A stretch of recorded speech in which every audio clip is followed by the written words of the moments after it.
I'm Emily, 21 years old. My childhood wasn't perfect. My parents separated when I was 9. I lived with my mom, and my dad became more like a visitor in my life. Mom remarried, Dad found someone new. Life felt divided, confusing, and sometimes lonely. Yet, even in these circumstances, I learned that love isn't always about perfection. It's about care, sacrifice, and presence. When I moved to live with my dad, I discovered a new world. He gave me freedom, my own space, and support to grow. His wife, Claire, though unable to have children, treated me as her own. Together, they showed me the warmth and power of family. When tragedy struck, and Claire passed away, I had to step up. I took responsibility, cared for my dad, and learned what it means to be strong. Not just for myself, but for those I love. Through it all, I saw that true love is not about possession or control. It's about protection, guidance, and shared joy. My dad taught me that life is precious, that we should cherish every moment with the people we love, and that the bonds we build in adversity are unbreakable. Today, as a confident young woman, I carry these lessons with me. I know that life will challenge me, but I also know that love, resilience, and family will always guide me forward. Life is full of challenges, often arriving when we least expect them, testing our patience, our courage, and our ability to adapt. Growing up, I experienced one of the most defining challenges of my early life when my parents separated. I was only 9 years old, too young to fully understand the complexities of adult relationships, yet old enough to feel the shift in my world. Overnight, the people who had always defined my sense of security and stability became distant figures in each other's lives. My mother was now the center of my daily world, while my father became a visitor, someone I saw less frequently, someone who belonged more to a different rhythm of life than to mine. The house that had once been familiar now felt fragmented, and every day brought subtle reminders that life had changed in ways beyond my control. Challenges, I learned early on, are not always dramatic or sudden. They often manifest quietly, in the small frustrations, limitations, and emotional adjustments that seem almost invisible at first. Watching my parents navigate their new lives, I observed them building new families, forming new routines, and discovering happiness apart from the life I had once known. For me, the challenge was learning how to exist within this evolving landscape. I had to figure out how to respect boundaries, how to manage my own feelings of loss, and how to remain connected to the people I loved, even when the circumstances made it difficult. It required patience, emotional intelligence, and a willingness to grow faster than my peers. As time passed, challenges became opportunities for growth. Moving to live with my father at 15 was another turning point, a challenge wrapped in excitement and fear. I left behind the familiar streets, the routines, and the security of my mother's home. I entered a new life where I was suddenly given space, freedom, and responsibility. At first, I was overwhelmed by the privileges of a more independent life, the vast apartment, my own room, and the trust placed in me. Yet, these same gifts carried hidden challenges. The need to manage myself, to navigate relationships in an unfamiliar environment, and to balance my desire for freedom with the responsibility of caring for others, especially when tragedy later struck. Challenges, whether they come as loss, change, or responsibility, shape the way we view ourselves and the world. They test our resilience, reveal our inner strengths, and teach us lessons that comfort and security never could. The moments of uncertainty, discomfort, and even fear force us to make choices, to grow, and to adapt in ways we might never have imagined. Through these experiences, we come to understand that challenges are not merely obstacles to overcome, They are the experiences that define our character, deepen our empathy, and prepare us for the complexities of life that lie ahead. Love comes in many forms, and it is often far more complex and nuanced than the simple ideas we carry about it as children. Growing up, I always thought love was defined by presence, by shared moments, or by clear and obvious affection. I expected it to be visible in grand gestures and constant attention. Yet, my experiences taught me that love is rarely just about what we see. It is often about what we feel, what is given quietly, and what is expressed in ways that are subtle, patient, and enduring. When my parents separated, I realized that love could exist, even when relationships shifted, or when people we care for are not physically present in our lives. My father's absence from my daily life did not diminish the love he had for me. It merely transformed the way it manifested. When I moved to live with my father, I encountered another dimension of love, one that was protective, supportive, and deeply intentional. He gave me freedom, but it was freedom framed by care. An awareness that every decision I made mattered, not only for me but for the people around me. His love was not about controlling my life or dictating my choices. It was about creating a space where I could grow, learn, and flourish. He invested in my happiness, not because he demanded it, but because he genuinely cared about my well-being. Through this, I learned that love could be empowering, offering both support and autonomy, a delicate balance that requires trust, patience, and understanding. Alongside this, my stepmother's affection showed me yet another facet of love.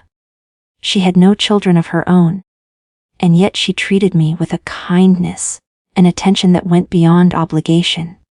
Her love was gentle and nurturing, quiet but consistent. She anticipated my needs, celebrated my small victories, and comforted me in moments of doubt. It was not the flashy, romanticized love often portrayed in stories or movies, but it was no less powerful. It demonstrated that love is often about the little things. The meals cooked with care, the patience in answering endless questions, the presence of someone who truly listens. Through these experiences, I began to understand that love is not limited to a single form or expression. It can be protective, like the guidance of a parent, nurturing, like the care of someone who treats you as their own, and even sacrificial, in the quiet ways people put your happiness and well-being above their own convenience. Love is a force that shapes us, teaches us empathy, and reminds us that human connection is a profound source of strength. The love I experienced in my family, in its many forms, taught me that it is not measured by possession, by constant proximity, or by grand gestures alone. It is measured by the consistency, intention, and depth of care, and by the way it lifts us, protects us, and allows us to become our truest selves.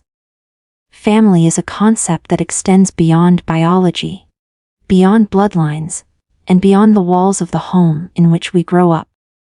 It is not always defined by tradition or by circumstance, but by the bonds we nurture, the trust we build, and the care we give to one another.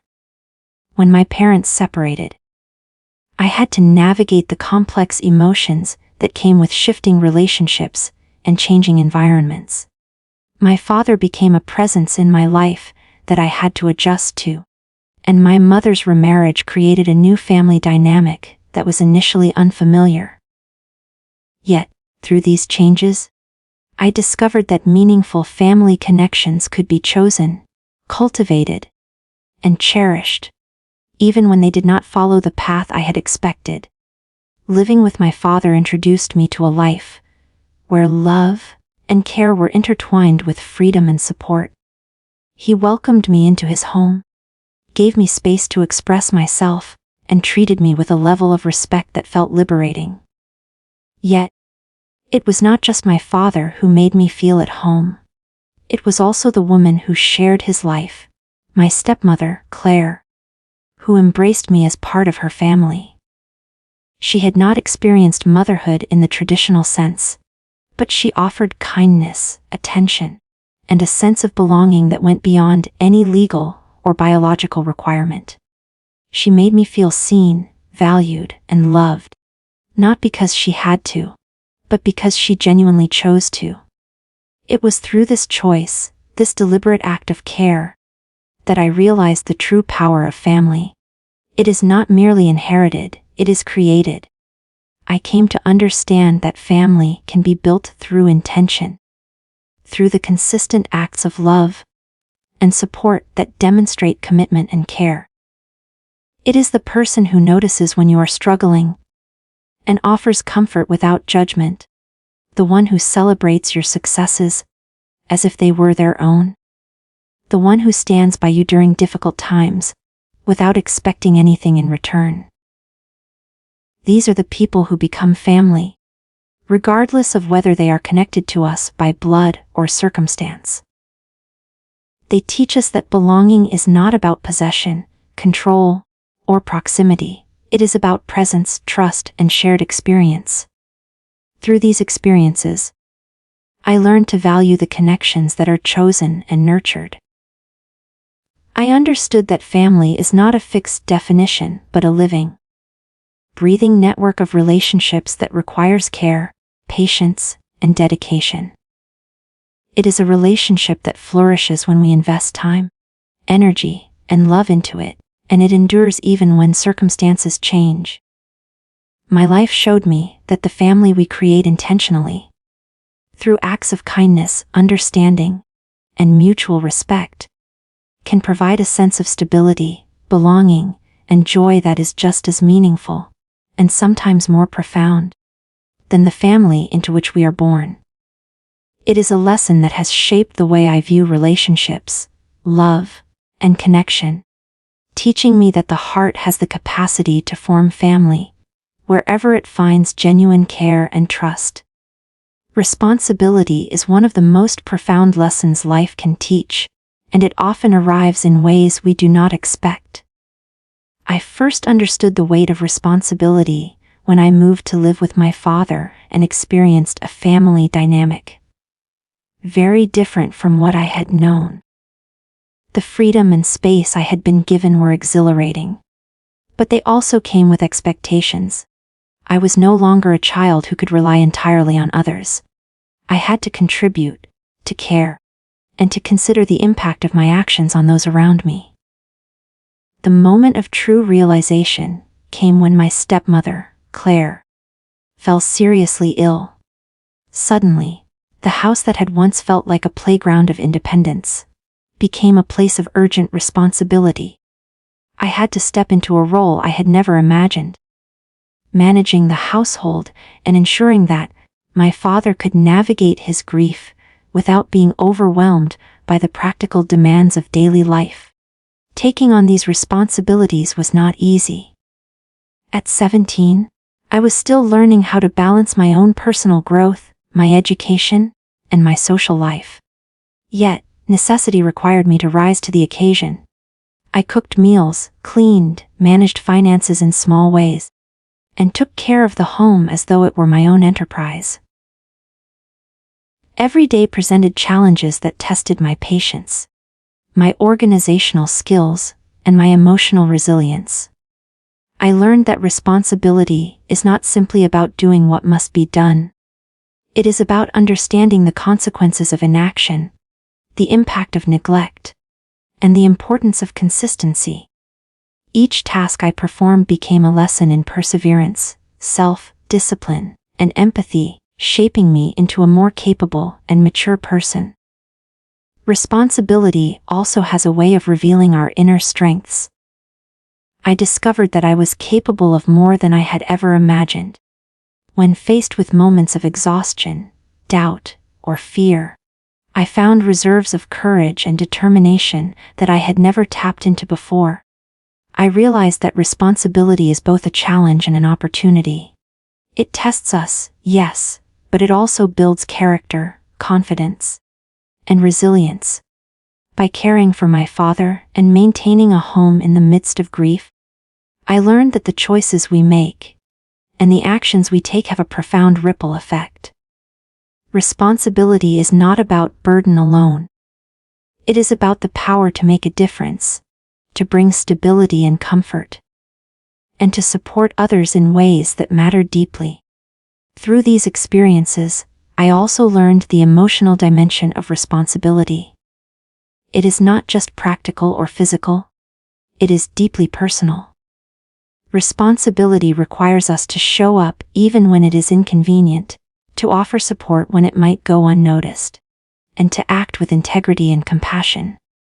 It teaches us empathy, patience, and the ability to see beyond our own needs. I learned that responsibility shapes not only the world around us, but also the person we become, transforming us into individuals capable of care, courage, and resilience in ways that extend far beyond the tasks themselves. Life is fleeting, and one of the most important lessons I have learned is the value of cherishing every moment we are given.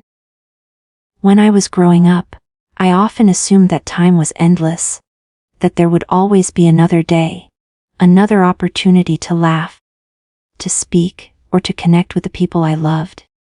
That assumption changed dramatically as I experienced loss and witnessed the fragility of life. When my stepmother, Claire, became seriously ill, I was confronted with the reality that time is not something we can take for granted. The moments I had with her, with my father, and even in the simple routines of daily life, suddenly became precious and irreplaceable. I realized that every interaction, every conversation, and every shared experience carries weight, meaning, and the potential to leave a lasting imprint on our hearts. Cherishing the moment is not just about savoring the big events or celebrations. It is about finding significance in the ordinary. It is about noticing the warmth of a morning sun streaming through a window, the comfort of a shared meal, the laughter that bubbles up in a conversation, or the quiet presence of someone who simply cares. These are the moments that weave together the fabric of our lives. The moments that, when looked back upon, reveal the depth of our relationships and the richness of our experiences. I learned to see these instances not as mundane or routine, but as gifts, fleeting opportunities that deserve attention, gratitude, and mindfulness. I also came to understand that cherishing every moment requires intention. Life can easily sweep us along in its currents, filling our days with tasks, responsibilities, and distractions that leave little space for awareness. Yet, it is in the deliberate act of noticing, of being present, and of valuing what is here and now that we truly honor life and the people around us. When my father and I spent time together, whether dining at a small restaurant, walking through the city streets, or simply sitting quietly in our home, I realized that these ordinary moments were far more meaningful than I had ever acknowledged. Each shared smile, each story told, each gentle gesture became a building block of memories that would endure long after specific events faded. Time also teaches us urgency. The fragility of life reminds us that we cannot postpone our love, our gratitude, or our attention. We cannot assume that someone will always be there, waiting for us to show care or express appreciation. Learning to cherish every moment is a lesson in prioritizing what truly matters, in investing our energy into the people and experiences that bring joy, growth, and connection. It is a lesson that encourages empathy, presence, and intentionality, and it shapes the way we live, the way we interact with others, and the way we carry ourselves through the world. Through these experiences, I discovered that cherishing the moment is a gift we give to ourselves as much as to others. It allows us to live fully, to love deeply, and to cultivate memories that will sustain us through the inevitable challenges and losses of life. It reminds us that life is not measured merely by years or achievements, but by the depth of attention, care, and presence we invest in each passing moment. Independence and support are often thought of as opposing forces, but I learned that they are not only compatible, they are deeply complementary. Growing up, I sometimes felt torn between wanting the freedom to make my own choices and recognizing the guidance and protection offered by those who cared for me. When I moved to live with my father, I was suddenly given a level of independence that I had never experienced before. I had my own room, my own schedule, and the freedom to explore my interests and express myself in ways I never could before. At first, this freedom was exhilarating, but it also came with a subtle weight. The responsibility to navigate life on my own, to make decisions that would affect not only me, but the people I loved. Yet, even as I embraced independence, I discovered the quiet power of support. My father was always there, not as a controlling presence, but as a guiding force. He offered advice when I needed it, encouragement when I doubted myself, and protection when circumstances became difficult. This support did not diminish my independence, it strengthened it. I could take risks, explore my passions, and grow into my own person because I knew someone had my back, someone who cared deeply about my well-being. I realized that independence is not about isolation, nor is support about dependence. They work together, creating a balance that allows growth, confidence, and resilience to flourish. Through this experience, I learned that support takes many forms. It can be practical, like helping with tasks or providing resources, but it is also emotional, offering reassurance, understanding, and a safe space to make mistakes. My stepmother, Claire, also contributed to this balance in her gentle, consistent way. She encouraged me, celebrated my accomplishments, and offered comfort when life became overwhelming. Her support never felt restrictive. It felt like a foundation beneath my feet, solid and unwavering, giving me the courage to stand tall, even when the ground felt uncertain. I also discovered that independence is not simply about doing things alone or making decisions without guidance. It is about taking ownership of one's life, learning from experiences, and building confidence through action. With support in the background, independence becomes a journey of growth, rather than a struggle for survival. I learned that asking for help does not make me weak, and offering care in return does not limit my autonomy. Instead, independence and support create a cycle of trust, empathy, and mutual respect, teaching us how to thrive in both our personal and relational lives. This balance shaped the way I approached challenges, relationships, and self-discovery.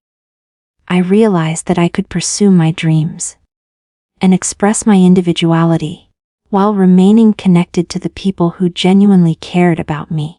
Independence gave me freedom, support gave me security. Together, they taught me that life is not about choosing between freedom and guidance, but about embracing both in harmony, using each to strengthen the other, and allowing us to grow into our fullest potential.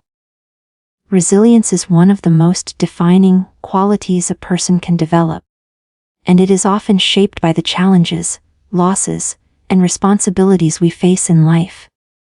I learned resilience not in moments of ease, but in the quiet, difficult hours when life demanded more than I thought I could give.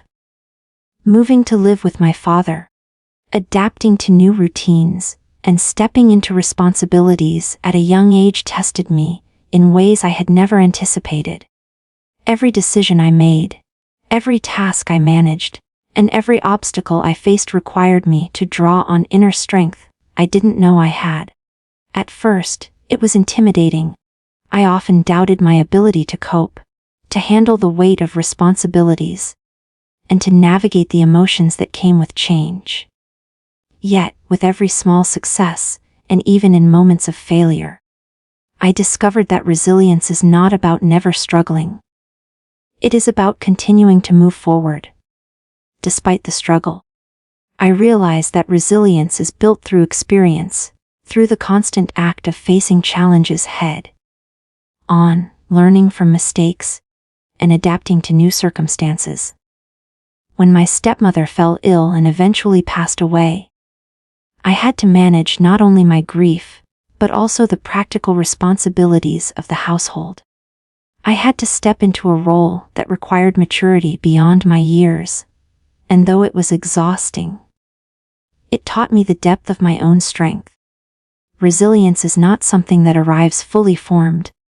It is cultivated gradually, forged in moments of pressure, and refined through the choices we make when life feels overwhelming. Each day became a lesson in persistence, in holding on even when the weight of responsibility seemed unbearable, and in finding ways to care for others while also caring for myself. I also came to understand that resilience is emotional as well as practical. It is the ability to regulate fear, anxiety, and sadness, to maintain hope and optimism even when circumstances seem bleak.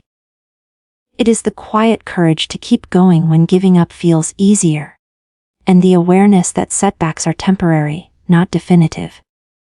Living through change, loss, and uncertainty taught me that resilience is not a single act of heroism, but a series of small, consistent decisions to keep moving forward, to keep showing up, and to keep believing in one's capacity to endure and grow. Moreover, resilience shapes our identity. It teaches us who we are, what we value, and what we are capable of achieving. Facing hardships forced me to confront my limits, to redefine them, and to realize that I am stronger than I ever imagined. Resilience also cultivates empathy, patience, and understanding, because enduring difficulties allows us to connect with others who are struggling, to offer support, and to inspire courage through our example. I learned that life will always present challenges, but how we respond, through perseverance, adaptation, and unwavering determination, defines not only our success, but the depth and quality of our character.